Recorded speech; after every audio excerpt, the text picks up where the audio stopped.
आज मैं आप लोगों को सेहत का एक ऐसा राज देने लगा हूं कि आप सारी जिंदगी मुझे अच्छे अल्फाज में याद रखोगे। और वो सेहत का राज है मैग्नीशियम। मैग्नीशियम एक एलिमेंट होता है जो हमारे जिस्म के अंदर मौजूद होता है। ये इतना इंपॉर्टेंट है हमारे जिस्म के लिए कि almost 300 different enzymes, 300 different chemical reactions को ये कंट्रोल करता है। ये मैग्नीशियम आपके पट्ठों के लिए, आपके आसाब के लिए, आपके दिमाग के लिए, आपके जिगर के लिए, हर चीज के लिए ये बहुत जरूरी है। और यकीन करें, आप लोगों को हैरानगी होगी ये बात सुन के कि 70% लोगों में, 70% लोगों में मैग्नीशियम की कमी होती है। मैग्नीशियम सिर्फ 2% हमारे खून के अंदर होता है, बाकी 98% हमारे जिस्म के मुख्तलिफ ऑर्गन्स में होता है। इसीलिए जब आप मैग्नीशियम का टेस्ट करते हैं तो बहुत सारे लोगों में मैग्नीशियम नॉर्मल अमाउंट में होता है, क्योंकि खून आपका प्रॉपर इंडिकेशन नहीं देता कि वाकई में मैग्नीशियम की कमी है या नहीं। अब आपको कैसे पता चलेगा कि आप में मैग्नीशियम की कमी है?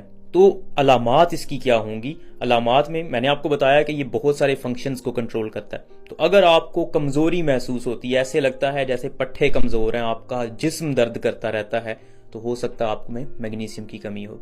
इसी तरह अगर आपके हाथ पांव जलते हैं, आपके हाथों में पांव में सुइयां चुभती हैं, ऐसे लगता है जैसे सुइयां चुभ रही हैं, पिन्स एंड नीडल्स, सुन्न हो जाते हैं हाथ आपके, तो ये भी मैग्नीशियम की कमी की एक अलामत हो सकती है। एक रिसर्च के मुताबिक मैग्नीशियम की कमी डायबिटीज का रिस्क फैक्टर हो सकती है। जिन लोगों में मैग्नीशियम की कमी होती है उन लोगों को शुगर हो सकती है, या जिन लोगों में मैग्नीशियम की कमी होती है उनमें शुगर उनकी ठीक तरह से कंट्रोल नहीं होती, क्योंकि मैग्नीशियम की कमी इंसुलिन रेजिस्टेंस करवा देती है। मतलब ये कि अगर मैग्नीशियम कम होगी तो आपका जिस्म इंसुलिन को एक्सेप्ट नहीं करेगा, आपको ज्यादा से ज्यादा इंसुलिन चाहिए होगी, और इंसुलिन फिर आपको इंजेक्ट करना पड़ती है, बाहर से देना पड़ती है अपने जिस्म को शुगर को कंट्रोल करने के लिए। इंसुलिन रेजिस्टेंस पे मैंने एक पूरी वीडियो बनाई हुई है, ये लिंक आप ऊपर देख सकते हैं, नीचे डिस्क्रिप्शन में भी मैं दे देता हूँ। ये मैग्नीशियम इतना इंपॉर्टेंट है कि जब भी कोई मरीज बहुत अनस्टेबल फॉर्म में हमारे पास इमरजेंसी के अंदर आता है, फॉर एग्जाम्पल उसका दिल बहुत तेजी के साथ धड़क रहा है, या फिर उसका ब्लड प्रेशर बहुत ज्यादा हाई है, या फिर उसको झटके लग रहे हैं, सीजर्स हो रहे हैं, तो ये मैग्नीशियम हम उन लोगों को देते हैं। ये प्रेग्नेंट खवातीन के अंदर जब ब्लड प्रेशर उनका बहुत ज्यादा हो जाता है तो हम उनको वेन्स के थ्रू, खून की नालियों के थ्रू मैग्नीशियम देते हैं। इसी तरह जिन लोगों के दिल की धड़कन बहुत ज्यादा तेज होती है उनको हम मैग्नीशियम देते हैं ताकि उनके दिल की धड़कन ठीक हो जाए, हार्ट उनका स्टेबलाइज हो जाए।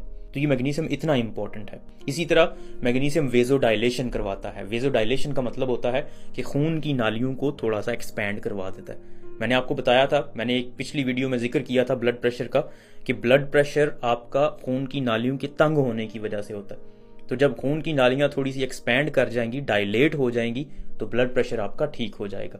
तो मैग्नीशियम ब्लड प्रेशर को कम करने में भी एक रोल रखता है। अब इस मैग्नीशियम